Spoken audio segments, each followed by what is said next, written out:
guys, so today I wanted to show you how to properly perform a deadlift. There are a few reasons why deadlifts are such a great movement. One of them being the fact that it's a compound exercise and it targets a lot of muscle groups at once. This makes it very efficient for increasing total body strength and a really great movement for building muscle. It also can help improve your posture because it helps with core strength and core stability, and it also targets the postural muscles of the back.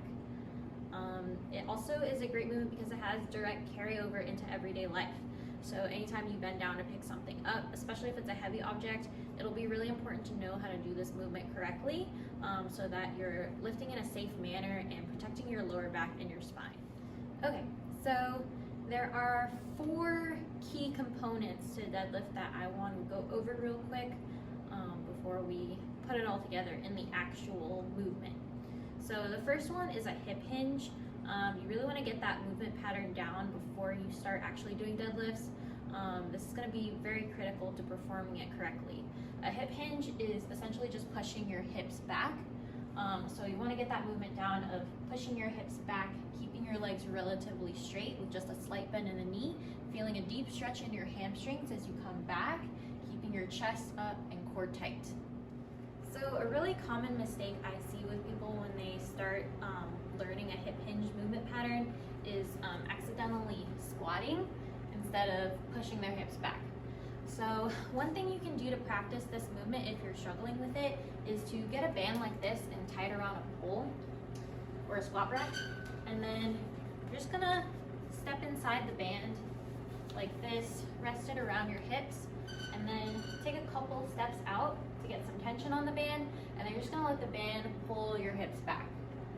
So that'll help you get used to that motion of pushing your hips back, and at the same time you're trying to keep your legs relatively straight, just a slight bend in the knee, and then push your hips forward.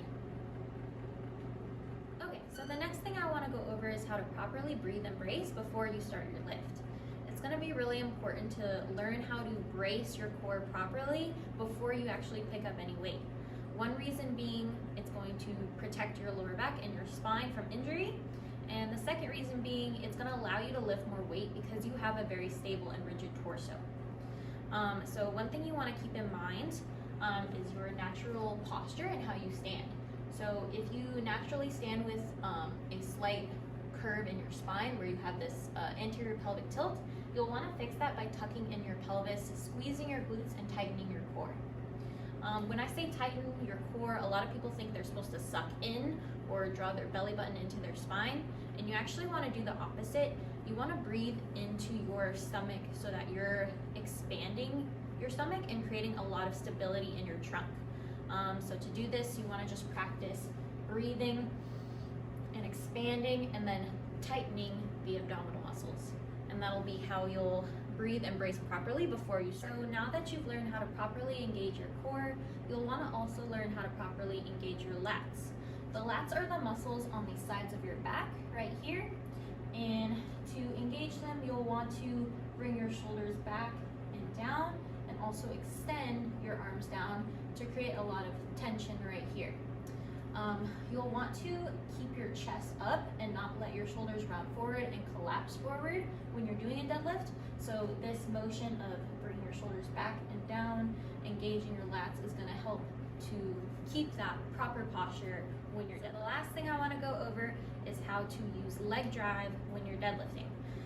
So a couple of cues to think about. You want to drill your feet into the ground, so essentially turn your feet out and let your knees come out as well. That's going to help engage your glutes. And then the other thing you want to do is when you lift up, you're also pushing the ground away from you. So that's what you want to think about. You want to think about driving your knees out and pushing into the ground as you come up. So now we're ready to put it all together and perform an actual deadlift. There are a lot of variations to this movement.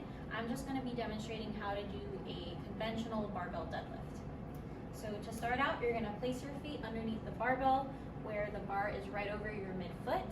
You're going to begin by bracing your core and locking in your lats. So remember, you're going to bring your shoulders back and down. You're going to extend your arms downward, maintaining that stiffness, and also making sure to breathe into your stomach and flex your abdominal muscles to create a really stable and rigid torso.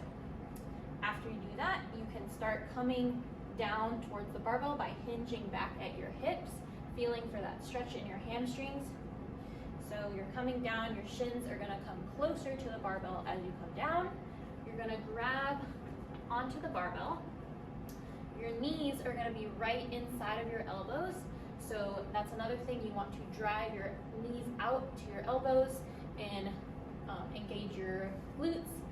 And then after that, I'm gonna bring my shoulders back and down one more time, engage my core, and then I'm going to push the floor away from me as I push up and squeeze my glutes at the top. One really common mistake that I see with deadlifts is people starting with the barbell way too far away from them. This puts a lot of undue stress on your lower back and makes it a much more inefficient movement than it could be, and you probably wouldn't be able to lift as much weight as you could if you had the barbell close into your body. So you want to almost be dragging the barbell down your legs when you start the movement.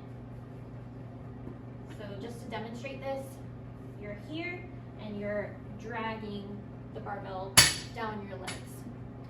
If I were to start with the barbell far away from me, it would be much harder to maintain the good posture that I need to properly perform the deadlift, and I would mostly be feeling it in my lower back.